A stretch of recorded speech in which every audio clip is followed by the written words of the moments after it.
আমি প্রত্যেক দিন বলি ভাইয়া, তুমি মরে গেলে হ্যাঁ পৃথিবীর কিচ্ছু আসবে। এই বন্ধুরা ধোকা ধোকা। একটা ফোলা ফাইন তুমি মরলে খানা বন্ধ করতে হবে, কসম খোদা। তুমি লিখা দাও, তোমার একটা ফ্রেন্ড এক লগে যদি বইয়ে বইয়ে বিড়ি খায়, তোমার লগে গাঞ্জা খায়, ফুটটা খায়, বাবা খায়, মদখোর গাঁজাখোর, একসাথে বইয়া উলঙ্গ ছবি দেখো, ওই জানোয়াররে জিজ্ঞেস করো বলে আমি মরলে আমার ঠ্যাংটা ভাঙলে তুই এক বেলা খানা বন্ধ রাখবি। কথা বুঝেন নাই?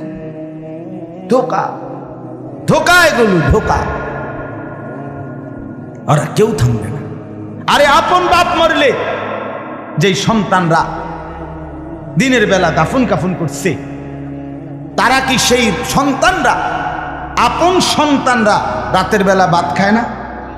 কথা বলেন না কেন?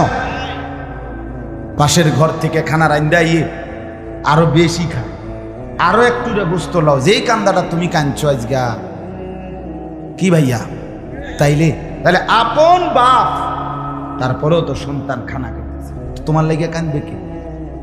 এর জন্য পৃথিবী আমাদের কারো জন্য থামবে না ভাইয়া, থামবে না। সামনের গাড়ি অ্যাক্সিডেন্ট করে, পেছনের গাড়ি অপেক্ষা করে না, পাশ কাইটা কাইটা চলে যায়। জ্যাম বাজ্যা গেলে আরো শিক্ষার শুরু করে, আরে লোক মরে গেছে, আরে মরলে মরুক বেটা, রাস্তা ক্লিয়ার করতে কও। ঠিক কিনা বলেন না কেন? ধরে বেটা বেটা কেডা মরছে না মরছে বেটা, এর লেগে বুঝি মানুষের রাস্তা আটকায় রাখবে, মানে এই যুক্তি দেখা। তাহলে কেডা মরছে না মরছে মানে তোর মতো এক মানুষ মরছে। ঠিক কিনা বলেন না? তোর মতো এক সুস্থ সবল মানুষ মরছে বেটা, যে একটু আগে হাত নাড়তো পা নাড়তো, সেই মানুষটা এখন রক্তে ভাসতেছে বেটা। পাত্তাও নাই, কিসের সময়? কার হাতে সময়? সবাই মেশিনের মতো, যন্ত্রের মতো দৌড়াইতেছে।